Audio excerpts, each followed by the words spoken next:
മൂവാറ്റുപുഴ നഗരസഭാ ചെയർപേഴ്സൺ രാജിവെക്കണമെന്നാവശ്യപ്പെട്ട് LDFന്റെ നേതൃത്വത്തിൽ നഗരസഭാ ഓഫീസിന് മുൻപിൽ പ്രതിഷേധ ധർണ സംഘടിപ്പിച്ചു. പ്രതിഷേധ March CPIM Muvattupuzha area secretary Aneesh M Mathew ഉദ്ഘാടനം ചെയ്തു.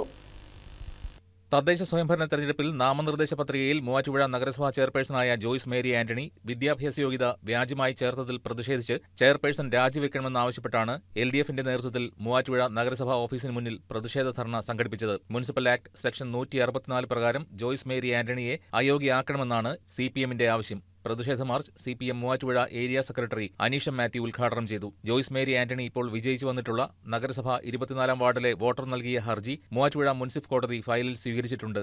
ഇതിന്റെ അടിസ്ഥാനത്തിലാണ് LDF ചെയർപേഴ്സന്റെ രാജി ആവശ്യപ്പെടുന്നത്. ICDSൽ നൽകിയ അപേക്ഷ പ്രകാരം നഗരസഭാ ചെയർപേഴ്സണായ ജോയ്സ് മേരി ആന്റണി ജോലി ചെയ്തിട്ടുള്ളതായും അതിന്റെ പണം കൈപ്പറ്റിയിട്ടുള്ളതായും കാണിച്ചുള്ള പുതിയ വിവരാവകാശ രേഖ പുറത്തുവന്നിട്ടുണ്ട്. 250 രൂപ വീതമുള്ള 20 ക്ലാസുകൾക്ക് 5000 രൂപയാണ് ഓണറേറിയമായി ബാങ്ക് അക്കൗണ്ട് മുഖേന കൈപ്പറ്റിയിട്ടുള്ളത് എന്ന് പുതിയ വിവരാവകാശ രേഖയിൽ പറയുന്നു. ഇത് പുതിയ ആരോപണമായി LDF ഉയർത്തുന്നുണ്ട്.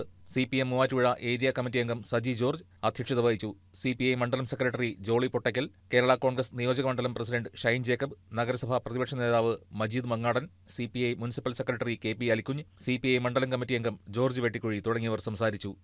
News desk KCV news.